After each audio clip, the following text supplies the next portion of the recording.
Hello everyone. This is just an update video for the cosine rule find the side lesson that I've done recently. I just wanted to start off with a big apology that there was a mistake in that first example. Loads of you got back in touch with me to say that your calculator was not giving you what I got on the screen, and I think I've gotten back to everybody to say, don't worry, what you've got on your screen is right. There's a mistake in the video, but just in case that message hasn't gotten out there, I wanted to do a sort of extra little video to correct what I did in the first video. So this has got this first example that I'm going to do is the same as the example in the first video that I done, but we're going to get it right this time, just so that it's out there and it's correct for anybody else that picks it up. I also want to do two more questions after I do this example. Loads of you got in touch with me to say that you were struggling a bit with question 8 and 9 at the end of exercise 18.4.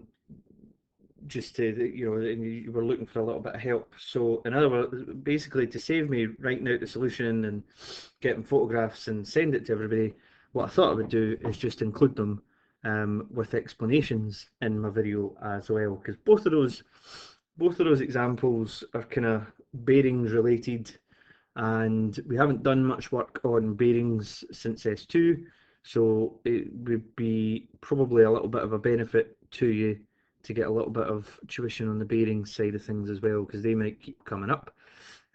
At the end of the unit, there is a lesson on trigonometry involving bearings. It is a standalone outcome as part of the course, so we tend to have that lesson. We tend to leave it towards the end, but when we're using the older textbooks, like the pink books you've all got, that were all written for courses before the National 5, so hence the kind of overlap. So I'm going to crack on now. Let's have a little look. Hopefully you've gotten to grips and you've managed to do the exercise anyway, and you get the gist of the idea that with the cosine rule says that, remember this is on the formula sheet, that a squared equals b squared plus c squared take away 2bc cos a. So that's your two sides, the angle in between them, finding the opposite side. So let's use it to find this. So we're going to have a squared equal to 24 squared plus 40 squared take away 2 times 24 times 40 times the cos of 105.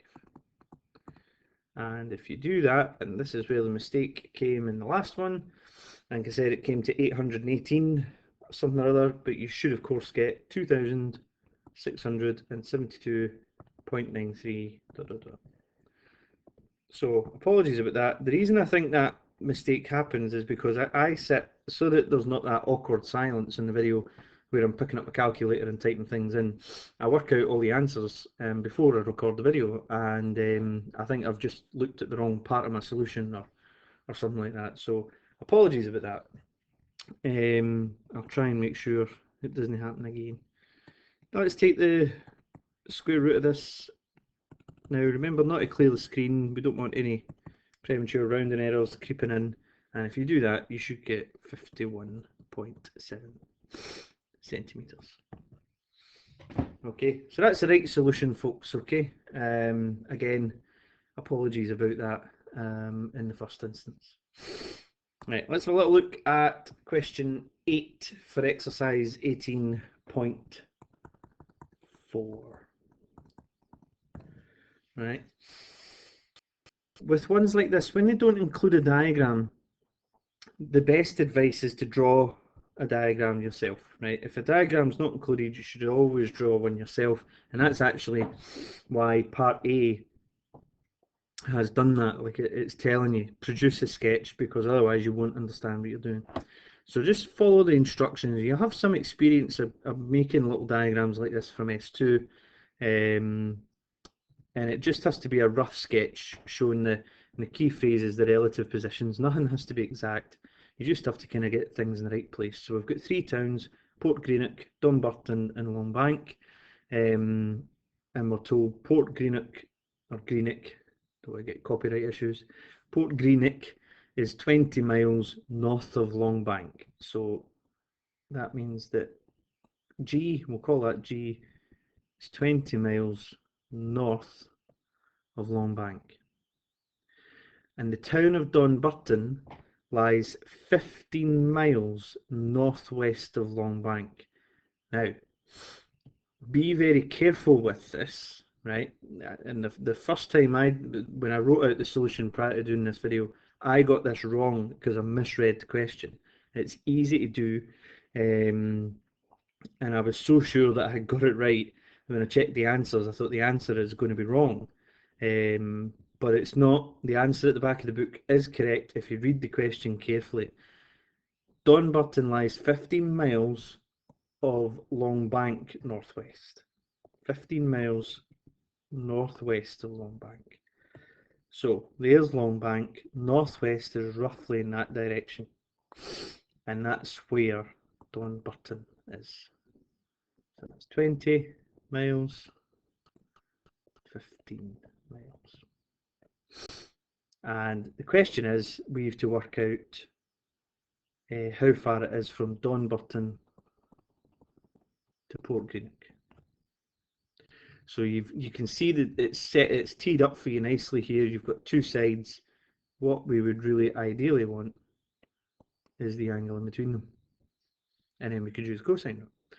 So how do we get the angle in between them? Well, that's got to come from a little bit of bearings work. Okay. A bearing, and it's important. I'll kind of write this out for you just now, and then I'll clear the screen a wee bit, right? So you might want to, once I finish writing here, you might want to copy some of this down. A bearing is always an angle measured clockwise from north. Okay, that's the key definition. So a bearing is always measured clockwise from north. So the thing that you should always try and imagine is if you were standing at Longbank, for instance, what angle would you have to turn through to be facing Donburton in a kind of northwest direction? And for that, you've got to kind of remember your 8-point compass: north, northeast, east, southeast, south, southwest, west, and northwest. Right? North is always in a bearing of 0, 0, 0, and then each of these are just 45-degree intervals. Yeah. So northeast to be on a a bearing. Northeast to be on a bearing of 045, 090, and then just keep adding 45 to that. So 090 plus 45, that's going to be 135, 180, 225, 270, 315, and then the final 45 takes you to 360, which we just call 000. So those bearings are the sort of common, they're the bearings for the 8-point compass, and they're what help you out here. So I'm going to clear the screen a little bit just to make space. So if you need to copy that, pause the video.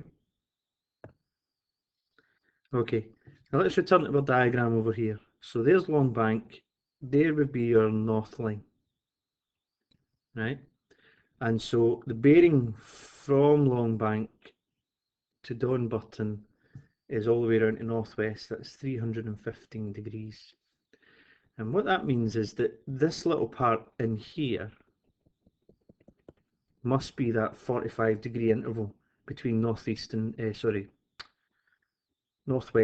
north, because this final 45-degree interval would mean 315 and 45 makes 360, which is a full circle. So that's a sort of little angles problem to work out using your bearings. So now we've got two sides and the angle sitting in between them. And what that means is that we can now use the cosine rule to do part B. So we're going to say L squared is equal to D squared plus G squared minus 2DG cos L. So L squared is 20 squared plus 15 squared, take away 2 times 20 times 15 times cos 45. Right, so L squared then comes to 200.735 L with the square root of that. Remember, don't clear the screen. And L, the square root, which is 14.2 miles. Okay, so be careful with that. Take care when you're producing sketches like this, and hopefully that gives you a little bit of help with the angles work as well. Let's have a look at the last one. Question 9. Question 9. The computer game Dinosaur Islands indicates the position of a helicopter base in relation to two islands, Jurasso and Repto, inhabited by dinosaurs. The helicopter base on the island of Jurasso is 36 kilometres away on a bearing of 050 degrees. Now, this time you have a sketch, but not all of the information is on the sketch. So the 36 kilometres is there, but the bearing's not marked on the diagram. So remember, a bearing is just an angle measured clockwise from north. So this line here that takes you from the base to Jurasso is on a bearing of 50 degrees, which must be that angle in there. So I would go out my way to either copy the diagram or write on the diagram if I could. From the same base, the island of Repto is 22 kilometres away in a bearing of 135 degrees. Well, that angle's not on there either. So this line from the base to Repto must be at an angle of 135.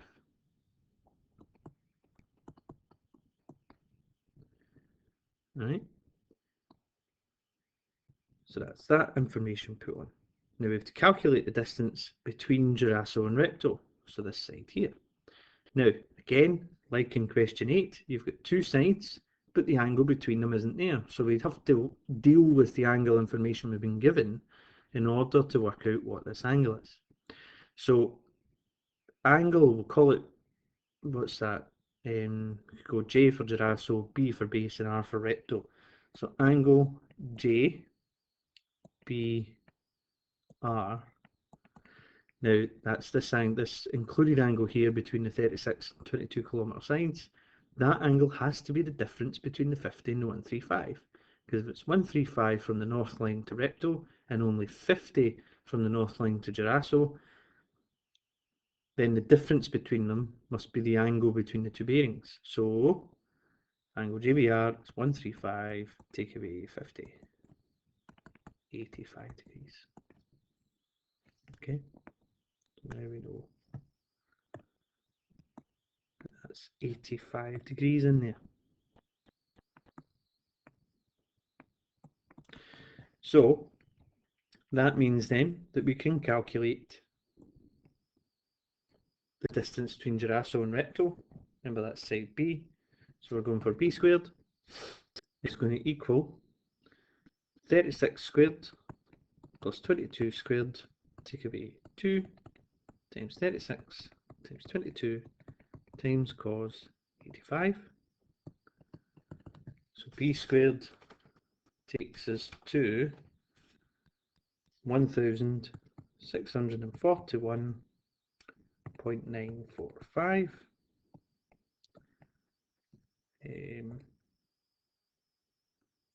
B will just be the square root of that, 1641.945.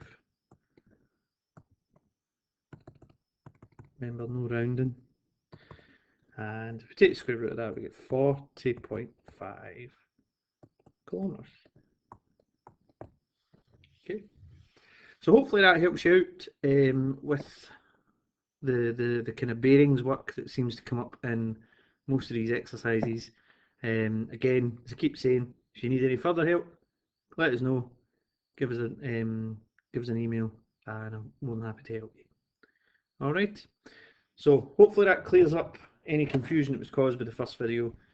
I'll try and make sure I don't make any more mistakes. Alrighty. Thanks very much, folks.